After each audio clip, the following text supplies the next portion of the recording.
I was watching TikTok today, and I had stuff that I was writing down on my TikTok live.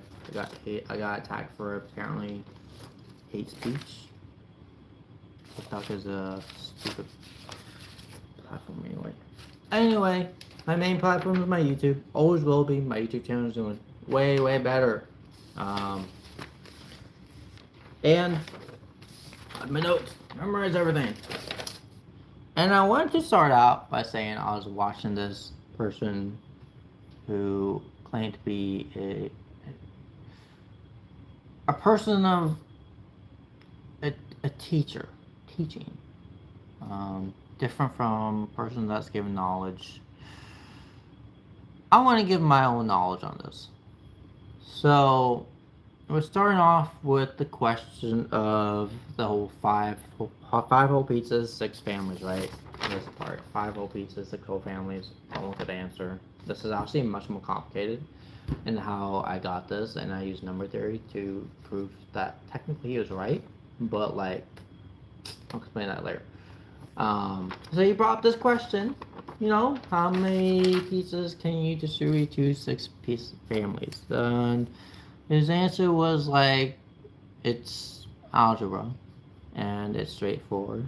And he downplayed some of the people, even me. And I was like, okay,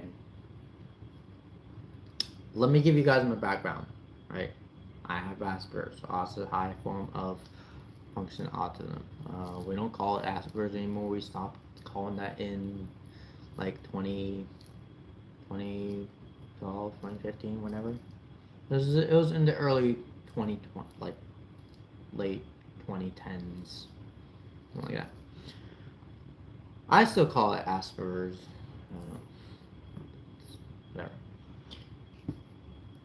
So I got into being obsessed with math, specifically number theory, because I found that the education was kind of boring, and I wanted to focus on other stuff that I enjoyed researching, reading.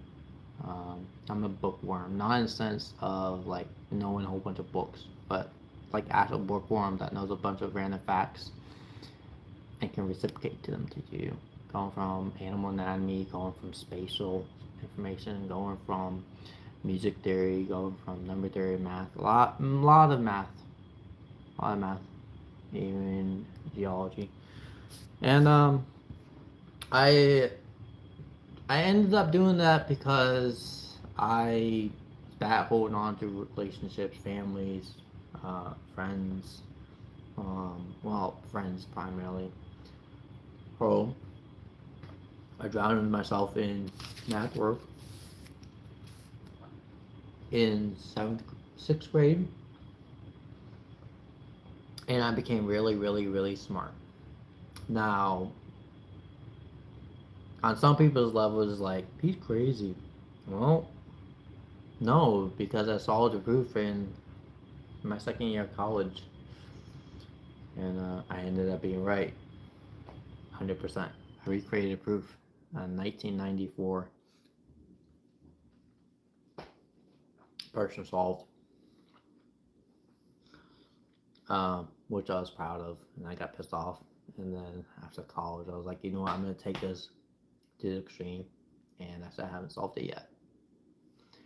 So moving on to the five whole pizzas and six family problem. The guy proposed was like, how many pizzas can you feed six families? Well, the answer is 5, 6. But how many ways can you write the answer 5, 6 that are two sums to basically X number from a number theory perspective? The real question is, what is the most efficient way of writing the number 5, 6 that it would feed the six families? And it's 1/2 plus 2/3. But why? Why is it 1/2 and 2/3? And he ended live stream. Why is that the most efficient way? There is an Indian mathematician, forget his name. There's actually a movie about it. And he devised a solution that would lead up to a ways that you can figure out that solution. Now, me going into that number theory proof, as a number theory proof, that's really, really cool. Rajan something, Rajan starts with R. Yeah. Um, that led me to remembering this. Like, how many ways can you write 5-6? Well, 7. People are like, no, there's 5-6 ways of writing. No, there's not. Look at permutations, look at combinations, and you'll figure out they're writing 5-6 can be written 7 times. But the permutations combinations does not necessarily they include numbers that actually repeat within themselves. This does not. So that's the difference between how he came up with the answer, or actually someone else came up with the answer. He's like, that's correct. Technically, yeah, that's correct. But the explanation is much more complicated. The explanation, he was like, this is an algebra level thing. I'm like, no, the figuring out the answer is not algebra. It is 7th grade math where you're saying how many ways can you write 5-6 the most efficient way. And I remember in in algebra, right? What is the most efficient way of fitting up 6 straws in a cardboard box? Well, you need to learn perimeter area and then some basic foundations of how cube works. Um, there was also a really, really funny, cool, unique study done in, I think it was in 3rd grade, and they figured out how to do that with pencils and cylinder. They figured out the most efficient ways of putting pencils in a cylindrical thing. Really, really cool. Thinking outside can lead to revolutionary ideas. So, I wanted to start off by saying how we are taught in at least the United States school systems. We are taught the basic fundamentals of we're taught conceptualize, plain and simple. The easy word to misconstrue and misunderstand. But everything that we are taught is conceptually. Calvin, welcome to the stream. Not, you know, formulas, not equations. Yes, those concepts have formulas and equations and proofs, but those concepts are what hold the foundation of what we know about everything. And this is not just about math. This is not about English. This is not about the education system at all. The word concept means you retain that information and you can do problem solving, critical thinking, and think for yourself and come up with your own solutions. And having the SOLs, having the ACTs, stats, they hinder you from that. There's no value to that. The whole purpose of those is the big companies pay for the schools to make sure the kids are not stupid and understand the material. And if they don't, then the school system has failed the big corporations. The school system has to get their support somewhere. And that's why they give the SOLs and the ACTs and all these other tests. Don't believe me? Look up why the SOLs exist from the financial perspective. Um, there's actually a legit reason. Stupid, but whatever. It's one of the ways that they gain support from others. But I digress.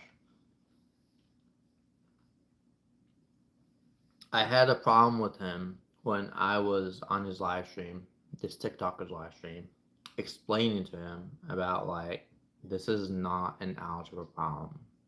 This is a basic 7th to 8th grade problem regarding to understand the concepts. And then I went on and was like, if we don't understand the concepts, we will never be able to understand any other new problem that randomly pops up. This 5 whole pizzas and 6 families can still be applied to 9 whole pizzas and 6 families, 9 pieces and 12 families.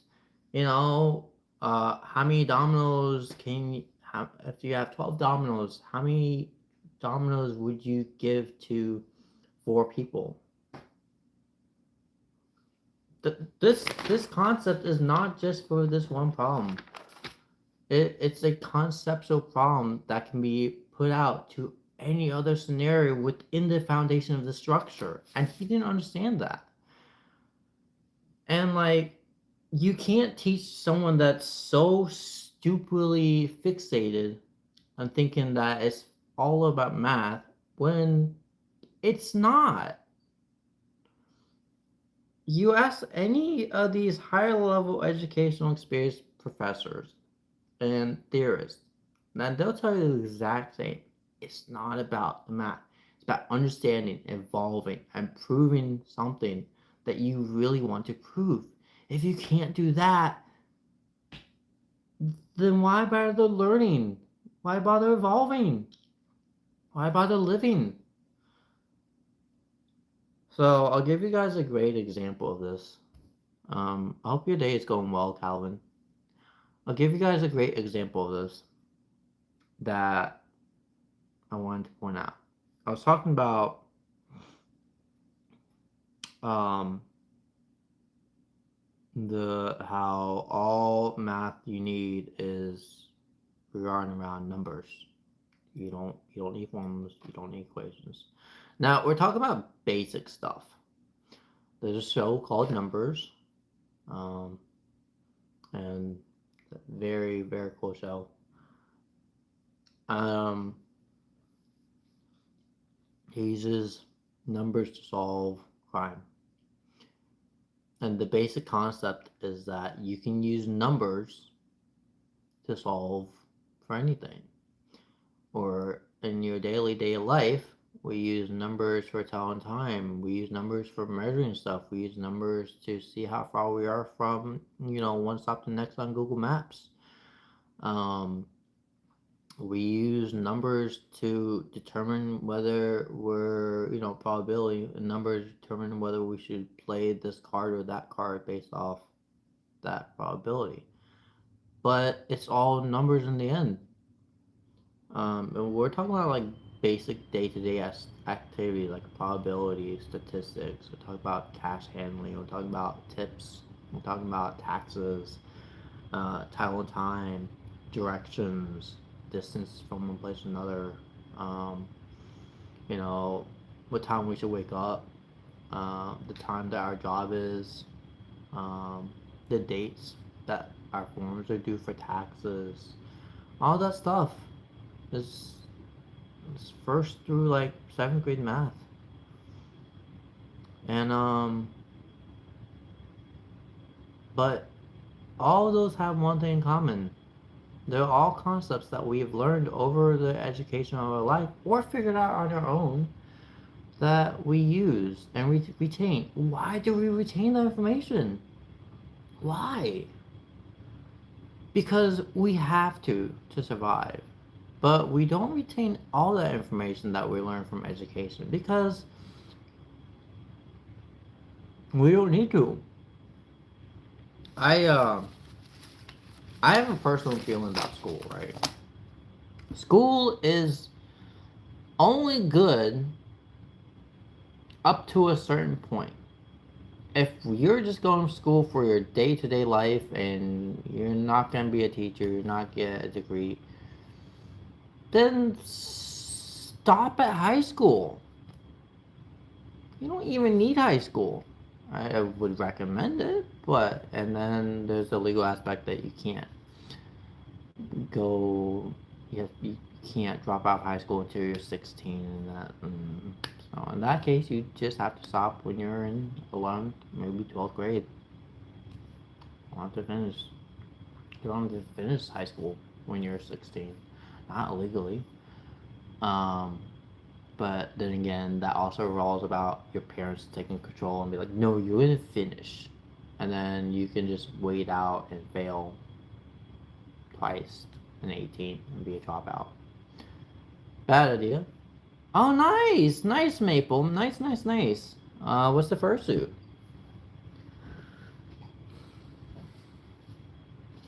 I think I'm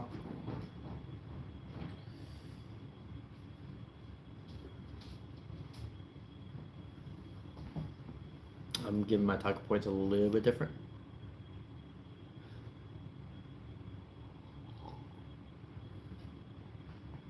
And so, oh shit, it's spilled. I don't, I don't want to need this. That's fine. I'll just rewrite this. Don't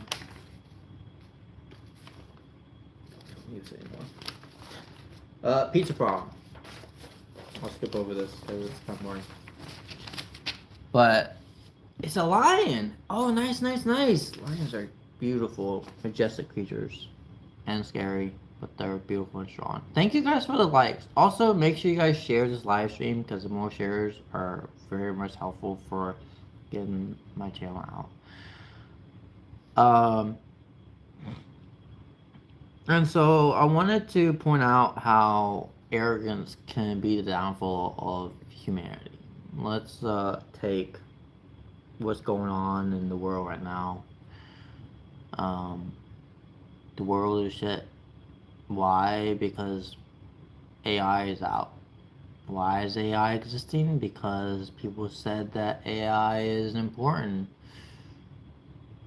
Where in the fuck do we see AI important in the my life, your life, everyday day life routine? How many of you guys actually use AI?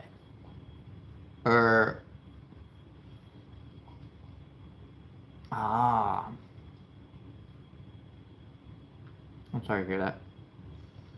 But like, and if you use AI, how much of that AI are you limiting? And what are you using it for? When we're talking about AI, we're talking about using it for bigger stuff, bigger ideas like math proofs, science weather dating, topology, um, astrophysics, anomalies with the weather patterns. We're talking about, changes of money currency with inflation and all this stuff. The AI could be helping us. Medical stuff. But where is AI coming in hand that this can be helping us? Or are people, and I'm talking about the money makers of all this, just shoving it down our throats, thinking that it's going to be helping us and not telling us how? I'm going to go with the latter and saying that big money players are just shoving it down our throats and not telling us something. But that's just me. I don't like AI. I don't support it. I think AI has its promises and its position in this world. I think AI has its position in business, in big industry, away from civilian industry. Civilians should not be using AI because guess what? AI is based off us training it. The reality is, AI is stupid because there are more people in the world than there are more specialties. So when people like us decide to train it with random stuff that are not factually founded on top of what it knows on the internet, and guess who posts it on the internet? We do. We're kind of screwing up the foundation of AI. And we can't fix the misinformation that's already been out there. You can't just delete everything. I mean, okay, technically, all right, technically, there's just giant cables under the water. You cut that forever, eternity. We have no internet. Downside is we have no money. Downside of that is we'll die. So we can't cut the big cables under the wire to stop it. But if we did, it would be bad. So we gotta be we gotta get back into like basics. So back to this. The pizza here, the pizza concept. Piper's paper on it. Egypt. Very, very old topic. Right, Piper's wrote. And later, mathematician in India wrote this. And how many ways can you effectively cut the pizza slice to feed 6 people? Of the 5 pizza slices? Well, turns out it's this one because it's the most efficient way to get down to the lowest 2 numbers that combine into 5, 6. 4, 6 plus 3, 6, which is 2/3 plus 1/2 gives you 5, 6. I just wrote in simple terms with simple common denominators, and we get to that answer. How did we get into the answer? Well, first of all, you have to figure out how many ways can you make 5, 6. And that's the thing that the TikToker, this stupid person didn't mention. How many ways can you make 5, 6? Exactly this many ways. Now, of those ways, how many ways repeat? None. And the Indian mathematician made a formula to basically prove that. But by no means in the movie did he proclaim that he was smarter than anyone else. There was a professor that he met who was arrogant as hell, very, very arrogant. And it turns out the professor finally came up to him. He was like, "You're right. Your idea is better than mine," even though the professor had more knowledge. But the problem with knowledge, right, is we're assuming that knowledge is just one way of like thinking. It's not. And if you're able to think differently from someone else, not necessarily saying that you're right, but presenting that solution in a manner that others will listen to you and take that into account along with their knowledge, then you can go somewhere. Do something. I don't proclaim to be smart at all. I don't like to downplay people that don't understand what I'm saying. I just memorize stuff. Part of being high functioning for me was focusing more on my fun with mathematics, more with numbers than people. And I never grasped the concept of like holding on to people because I was fixated on math, and I still am.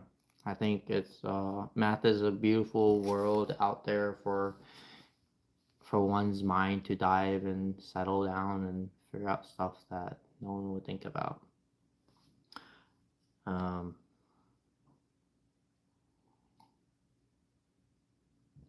But I only did that because I was bored. My whole journey started with I had this notebook. Not this. This is my second book I wrote, and I wrote down random stuff with I guess hypercubes, 3-dimensionals, cubes, Pythagoras theorems, Pascal's triangle, and recursive numbers, geometric means, which is pretty cool. But like at that time, I was like, okay, so I'm just writing down random ideas, and I threw that book away like in I think it was like 11th grade. It was 11th grade I threw that book away. That was kind of dumb.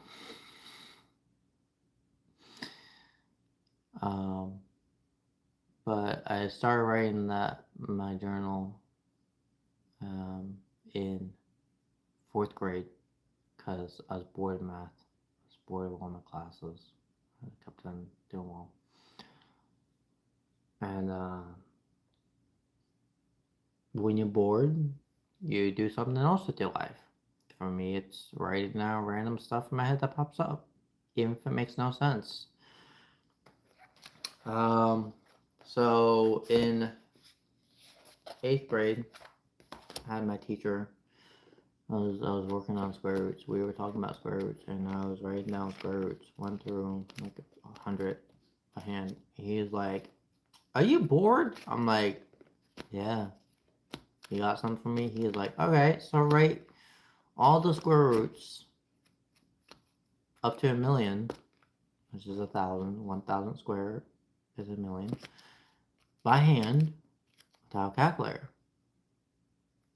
4 months later and 3 days, I did.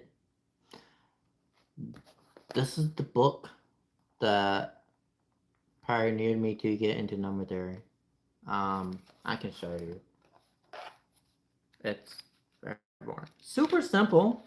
I was at lunch, had nothing to do. I didn't really have friends. And started figuring out the pattern. I started taking 1, adding the next, subtracting 4 to get 3, adding plus 2 to that 1. That gives you 7. Adding 2 plus 7 gives you 9. And then taking that previous one, subtracting it, re-adding it, and then you get 1, 3, 5, 7, 9, 11, 12. 11, 13 over this side. And then you got your x squared over here. And then you got square root of x. And then you got the pattern here, which is a sequence of running of this pattern and adding into this. And I did that all the way up to like 1,000. And I was just bored. You want to know the reason behind it, right? You want to know the reason behind this. I was the only one that did this. Because we had this system called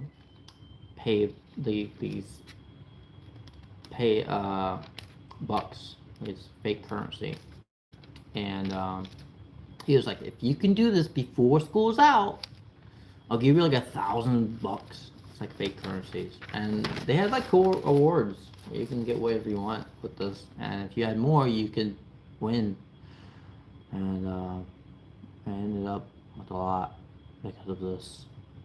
And I didn't tell him I told you so. But he's like, oh, wow. It was basic. It's basic algebra. And it was more of a pattern base. And I showed my mom this in 8th grade. She's like, what the fuck? It was her reaction. I don't think she said it that way, but I'm sure she thought that way. And she's like, yeah, you're out. But I think next 9th grade, she was like, hey, time to get you tested, Likey. Let's go. And in 9th grade, they confirmed me with autism. And then she and I had a talk. And she's like, were you ever sad that I never told you that you had autism or cared that I told you or knew about years or whatever? And I was like, no, I could care less. Were you ever sad that you couldn't make friends and keep friends? And that, you know what? That part I was sad about, right? But I didn't let that bother me because, like, I was already at, by 9th grade, I was already fixated on doing math. I already had my, And this was one of those accomplishments. Who, you know, and I stopped doing that pattern because I ended up being right with this stage. I was like, you know what? I'm just gonna do this by hand. So I did. And just because you see these two large numbers, that's not how it works. You're just adding. You're literally adding. This is how I was able to do it by hand. You're adding +2 every single time, and then plus the next number. So you're only doing one-digit number every time you're adding to the next root. And so, doing this to 1,000, it was easy. You're just, that's it. You're yeah. And so that was my obsession in middle school, 8th grade. But my teacher challenged me to it, and I was like, I told you so, and I ended up being right. He gave me $1,000. Again, not real money, but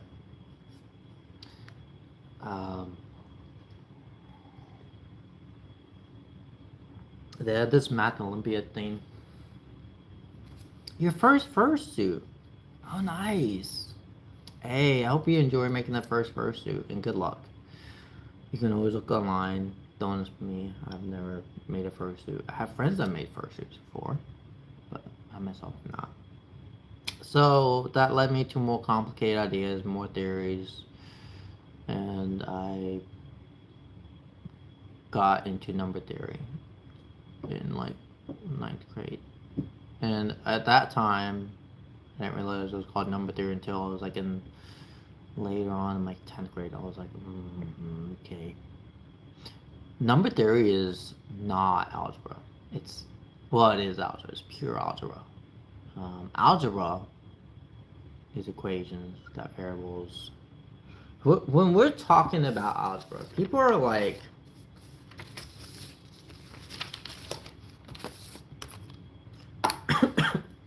I think people get confused. You learn the basics from 1st to 4th grade. What did I write down? About numbers. You learn the concept of what numbers are, what you can do with numbers, manipulate them, adding, subtracting, dividing, multiplying. In 7th and 8th grade, you learn square roots of those and exponents of those. Why? To get into algebra. But why care about algebra? There's no reason, actually. Absolutely no reason. I can't think of a single reason.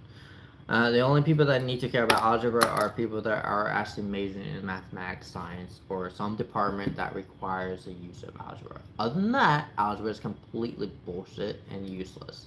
I love algebra, I understand it, and I very much appreciate algebra and number theory. And I'm good at it because that's my specialty. I never got a degree in it, but when you focus, 15,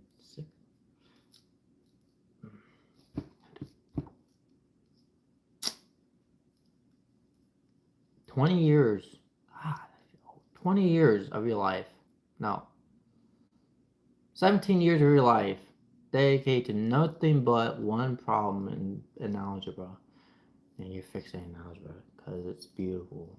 You get to see the beautiful patterns, and you can come up with cool ideas, and then you get bored in algebra class, and you get like a fucking 89, and you score 96 on exam.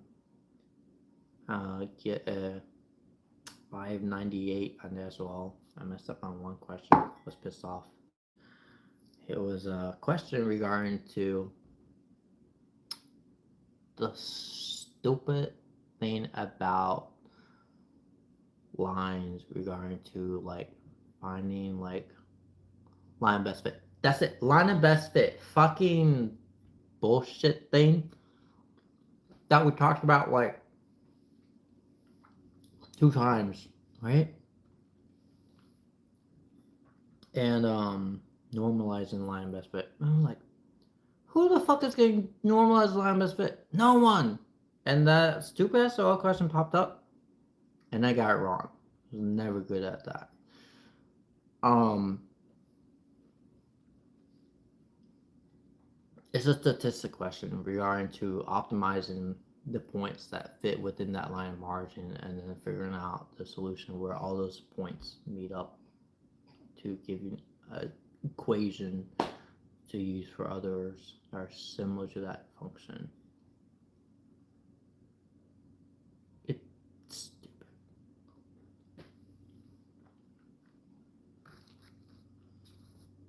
Go to statistics and do that. Most irrelevant shit we learned. And I did. I took statistics 2 years later in 11th grade. I took algebra in 9th, geometry in 10th. I took algebra in 9th, geometry in 10th. I took algebra 2, and then in 9th and 10th was my algebra. No, 9th was geometry and algebra. 10th was my algebra 2 and then my statistics. 11th was my trigonometry and pre-calculus. And then 12th I took calculus, which I failed. It's normal. Calculus is, I love the differential part, the foundation of calculus. That part's fun. But when you get into conic sections and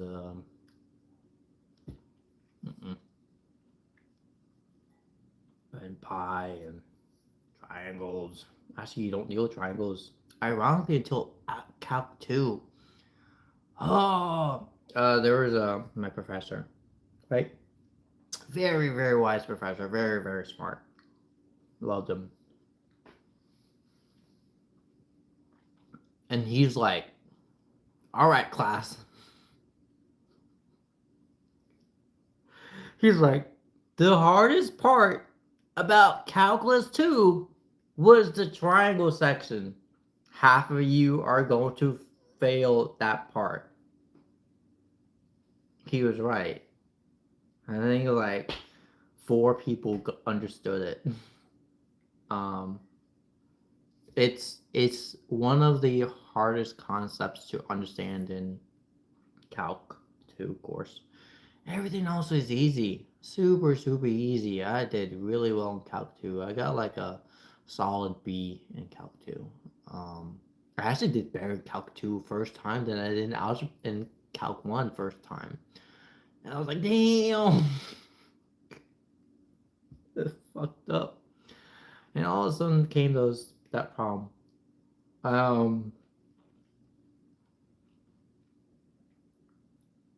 When you think you know a lot, ego hits you hard when it comes to that one part of the equation.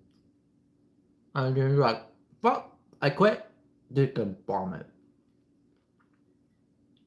And I did. I failed the section where he was like telling everyone, gave a full head warning, day 1 of class lecture. A lot of you guys gonna struggle in this triangle section, and trigonometry and calculus regarding to the triangles is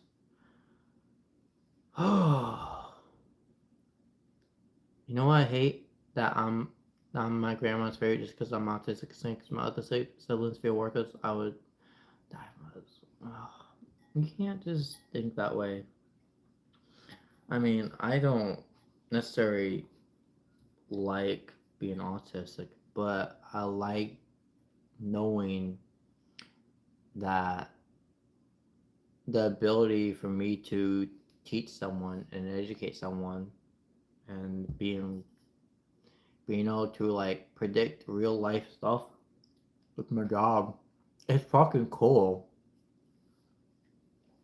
Um, there's a cool thing I could do with time. I don't know how, but I'm able to like be off by 2 or 3 seconds before the time goes off, and and basically like pull up the item before it comes off. And I don't know if anyone has said that to me before, but like it's cool. I don't like loud noises. It bugs the fuck out of me. So whenever I can do that, less loud noises, I will. I'll use my power of whatever time that's called when you're able to like recalculate how much time is left without looking at time. So I like cooking because I don't use a timer to figure out how long something's been. Now, if I get distracted, yeah, but I'm pretty good at multitasking when it comes to stuff that's timed.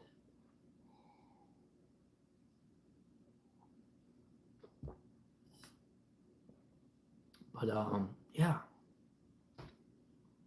Um, my mom loved being autistic, but loved my siblings. You can love being autistic and love your siblings. It's a good thing. You're also young, I feel like, right? I feel like you're young in life. It's not a bad thing. That that sense of like lifestyle, the sense of loving others and caring for others, at least for me, has gone down over time.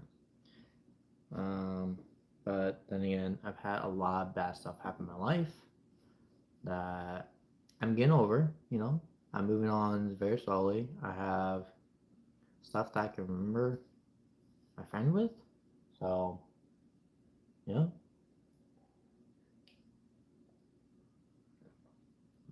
Um, and yeah, I just got over like a nasty flu like 2 days ago. It's gnarly as hell. Off work for 3 days and it messed up my pay. I only did like 18.6 hours. So whatever 0.6 hours is, actually I could figure that out. 0.6 times 60. Divide that by 18.6. Okay, 18 hours and I can't do 18 hours and 32 minutes. There you go. There we go. 18.6.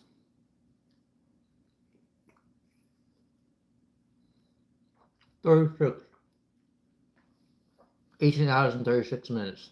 They do it by points. Oh, that's how many minutes I worked. You can double check. Multiply 18.6 times 0.6 times 60, because that's per hour, and that will cut you down into minutes. But since you've already converted hours into minutes, you can convert the same units and get it into minutes. Cool, right? Now, since we're not taking the difference, we don't have to do subtraction. We have to do multiplication. When you know a lot of math, it translates to crazy stuff that you can just do. I was explaining to what color are you gonna make your fur? You have any idea? I was explaining to one of my managers. He's like, "Yeah, this is how you calculate the hourly rate based off the tips and the wages that the work coworkers did." And I was like, "Okay, so if you take those overall the percent labor, sum those up, divide it by the X amount of time, you'll get the average labor cost for all the workers." He's like, "Yeah, you're right. Yeah, that's how you do it." I'm like, "Yeah." I was explaining the most obvious stuff. Um, but I also had Business 101, Business 102, Macroeconomics. I took I applied calculus. Um, I guarantee you, I've taken more math courses than most people in the world. But I did it for fun. I could have gotten my math degree, but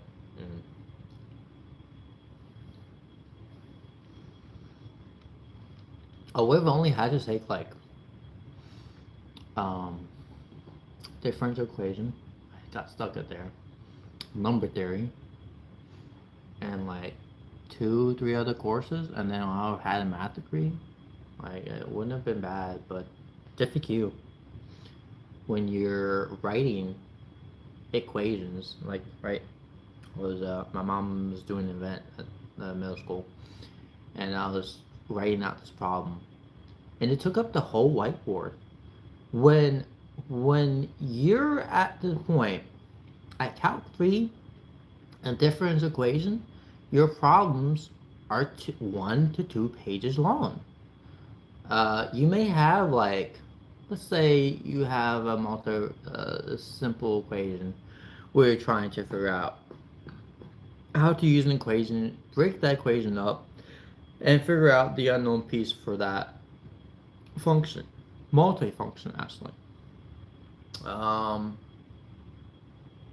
a soccer ball rolling, but the wind hits it as at a curve. What is the speed of the soccer ball now when there's force applied, but the wind is hitting it from the back end at 23 degrees?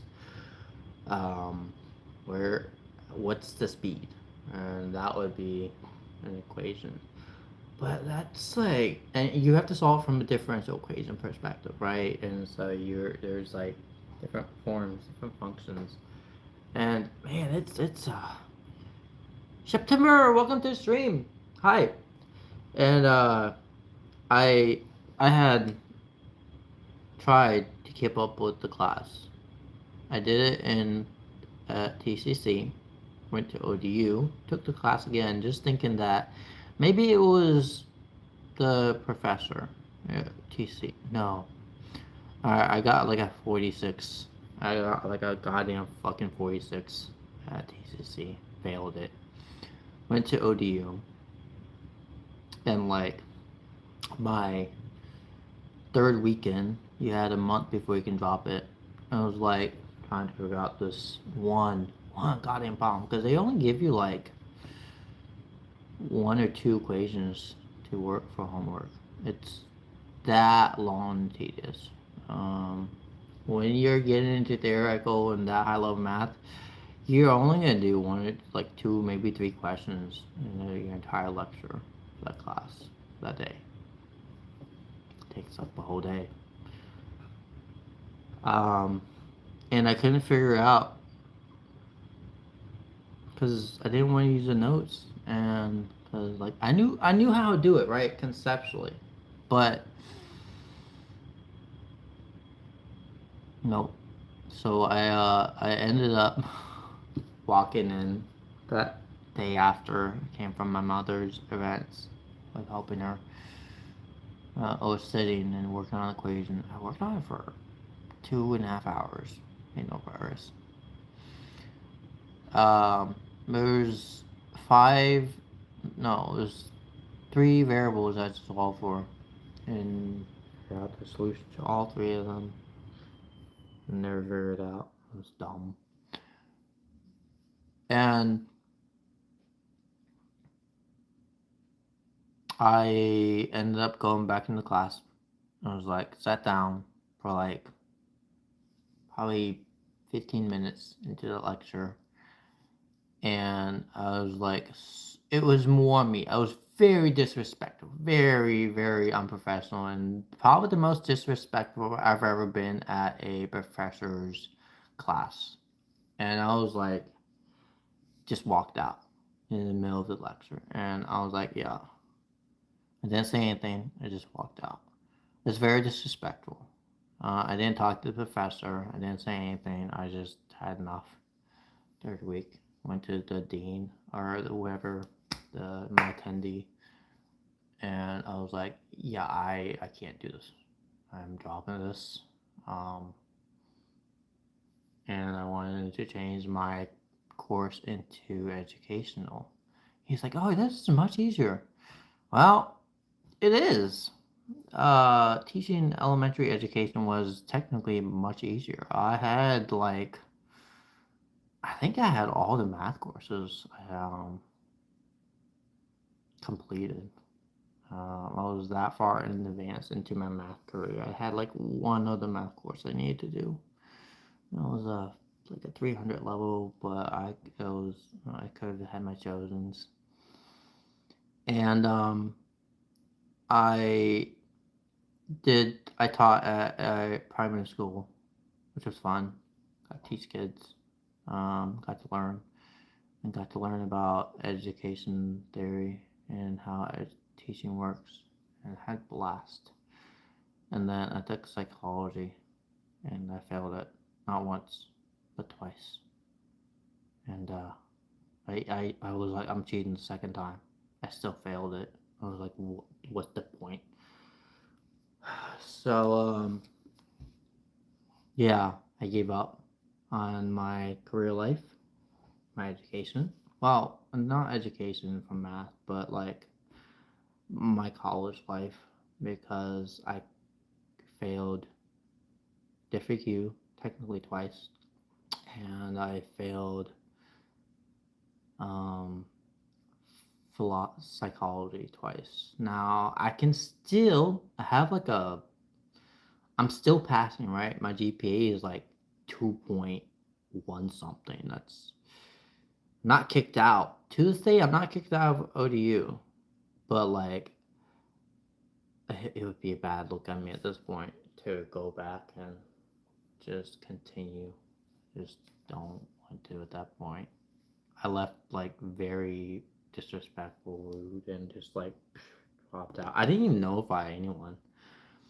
I just gave up. Unload. I finished the semester, right?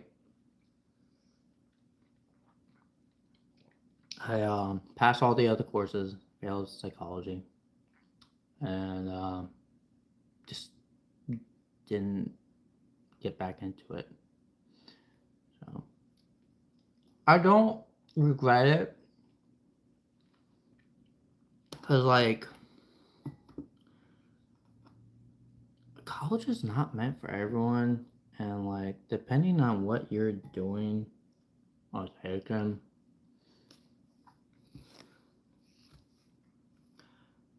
you gotta be damn sure that you're devoted, putting time into it, and studying. Um, TCC, I feel like I was more putting time into it. I spent a long time studying. Tan and white. Oh, tan and white is a nice color. Nice, nice. But like when I got to ODU, I had done going on 3 years of college. I graduated 3 years later at TCC. General education. It was a bit longer. It was a year longer because I failed 2 courses. And I dropped out in one, but I passed. Like a 2.9 something. It wasn't great, but it was passing enough to get into ODU. And I had recommendations by my mother's friend who was, um, she a dean. She was like the old dean or something. Like highly recommended. She was in charge of something at ODU, like big, massive, and she put in a good word for me. And like, yeah, I don't think I'll go back. Um, well, like I let a lot of people down,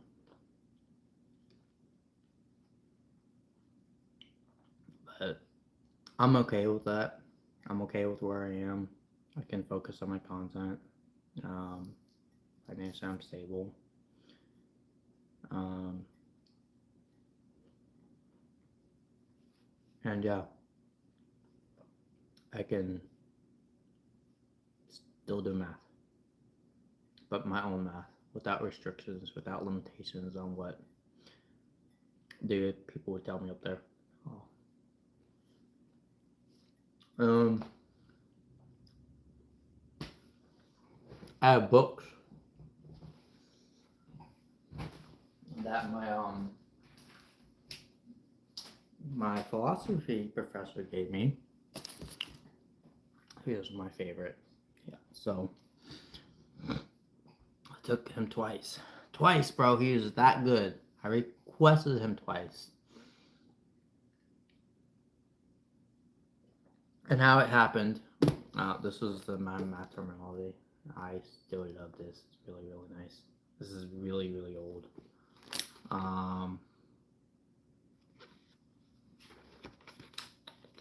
Third edition, 2009. Oh, 1995, 1987. But this is 2009, so. So, not too old. But, has a whole bunch of terminologies, factor theorem, and all this crossing off stuff that I know, and everything, and doing research, and it was like, yeah. Mathematical induction, a whole bunch of stuff, and, yeah. I like the book. I haven't looked at it in years. But, then my professor, who taught me about Logic 1 and Logic 2, no, Logic 1, and then I took Philosophy 101, Philosophy 102. My first time taking, my second time I took Philosophy, right? I overslept, and my professor knew me pretty well because we chatted after class, and it was just fun and stuff. So, and I contacted him, and I'll explain the situation. Stayed up late, overslept, and had my alarm clock. Only time in my life I ever did that. And he knew I was really, really good at the subject. And as a matter of fact, I ended up getting a 96 on my exam. But how I took my exam, right? He was like, "Hey, okay, let's go. Let's take you out to was it Denny's or some like restaurant?" He took me out, and he's like, "Okay, let's take you out to a restaurant." And I was like, "Oh shit, okay, let's go." And so my mother drove me up to the restaurant, and he was like, "What's up?" I was like, "What's up?" And we were super chill about it. I was like apologizing to him, and I was like, "I've never done this before." Um, and so I sat down with the test. I got food.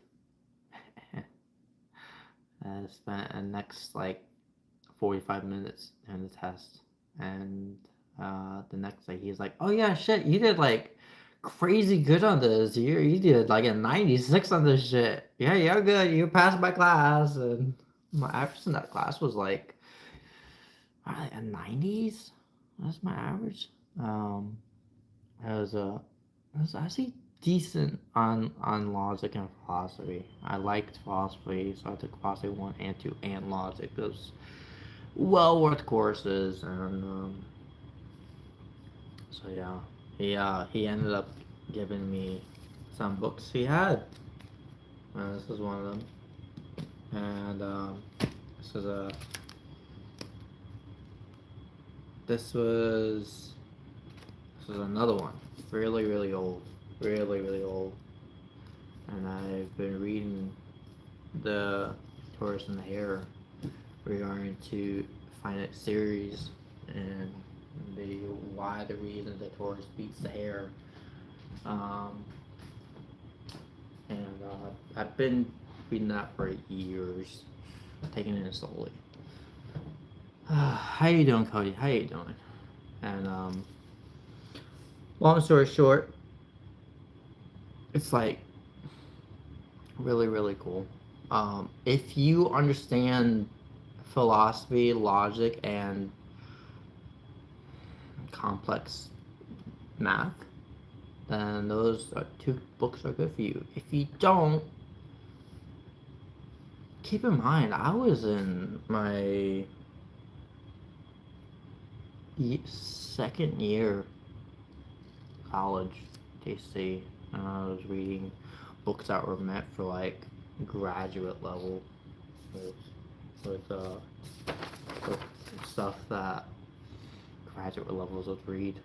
We're talking about this has some AI, this has some computational number theory, this had proofs of um, Golden's equation, this had proofs of Euler's identities, things that are beyond my head, but I continue to read because I enjoy it. Um, I want to get back onto the the problem with people, right? That's how this all started. Pizza problem. And if you think for a second that you're smarter than everyone else, have a high ego, there's always going to be people that are much, much smarter than you. Never think for a second that you are smart, ever. The day that you see yourself as smarter than others is the day that there's someone else that's just gonna humble you to the ground and be like, I told you so, you were wrong. And then that day you'll be like, wow, all of a sudden I'm stupid. We need to have some form way that we're just not all high and mighty. I'm not saying that you can't say I told you so to people, but like we need to maybe learn from the people that are not smart, the people that don't understand this, and see where they're coming from. The problem with this person on TikTok was he was acting all smart, all high and mighty, thinking that he understood people based off the comment sections. And before he ended it, he called me a cuckoo. Which I was like, what?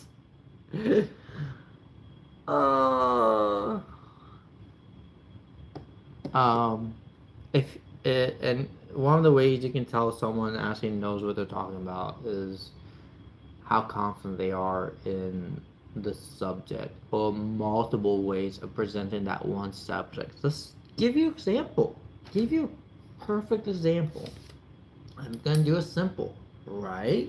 It's super something that you should be able to understand. I'm gonna assume that, but I'm gonna assume that people understand. So, equation is x equals. Let's just do simple equation, right?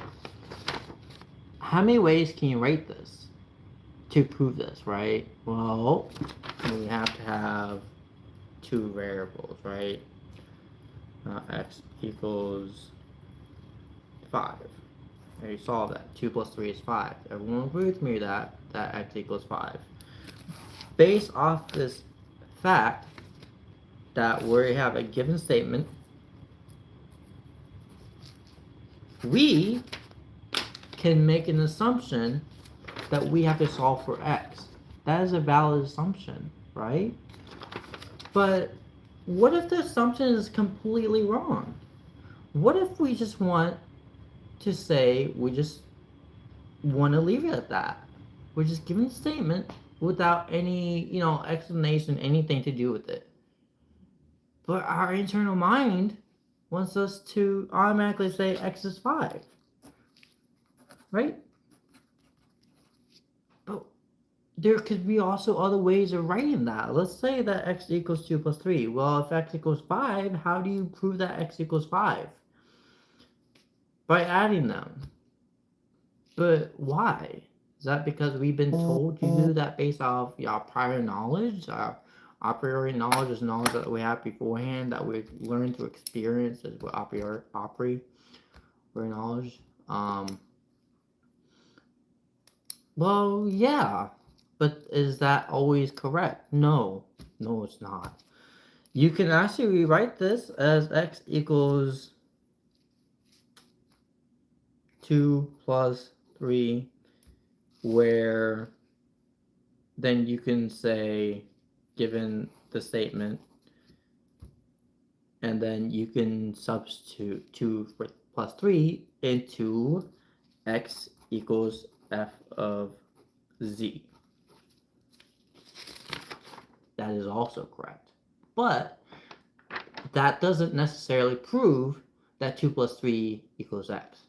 This is now just saying that x equals f of z for this 2 plus 3. F of z, where z is you're substituting the 2 plus 3 into this to get x, which equals 5. That is another way of looking at it. That is not wrong either.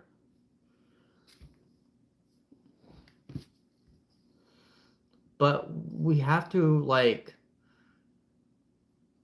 make sure we understand the basic concepts, not be, you know, attacking other people when they're being like, oh, f of z is a substitution, so we're substitution, so I'm gonna explain this. So 2 plus 3 equals 5. And I'm gonna do this with numbers for you guys to understand. For something to be equal, it has to be the exact same in the exact format. You all can agree that 2 plus 3 equals 5, right? Well, if we substitute 5 for x, right? As long as you're not changing the equation, you're fine. You can do whatever you want with the equation. Do one side, you do the other. 5, let's now call f of 5 equal to x. That's how we write that. That's how you write a substitution. F of 5 equals to x. And then x can be put into where 5 is, and then all of a sudden you got 2 plus 3 equals 5. I mean x.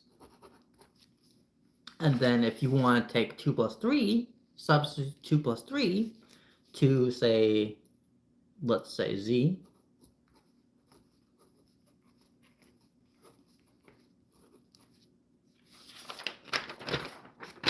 You can do that. But you have to note that. You can't just be like x equals z. There's got to be a way to understand that. When we do that, we can have x equals to z. All of a sudden, x equals to z makes sense because you are substituting what your f of 5 in for x and f of 2 plus 3 in for z. If you write that, 2 plus 3 equals 5. So that's another way of looking at it. But no one does that unless you get in high level math. So there's a thing I learned, actually it was really, really useful. In differential equation, you learn that you can replace one function into another, but simplifying that function into multiple forms of smaller units. Let's say you have one, try to make this simple. Let's say you have the number 6. Okay, let's just use 6. What is the best way to split it with the least amount of leftover possibilities that you can use to use those two numbers to get to number 6? Well, that would be 1 plus 5, right? Or you can also have 2 plus 4, 3 plus 3. As long as you have two numbers, that's the smallest amount. Oh no. That's the smallest amount that you can possibly have for number 6 is two numbers that you sum up to for that number. So let's 2, 3, 2, 4, 3, 3, and 1, 5. Right? That's the solution. But you can also write that as in mod form, and get the same answer through modular arithmetics. So it's faster than doing it this sequence.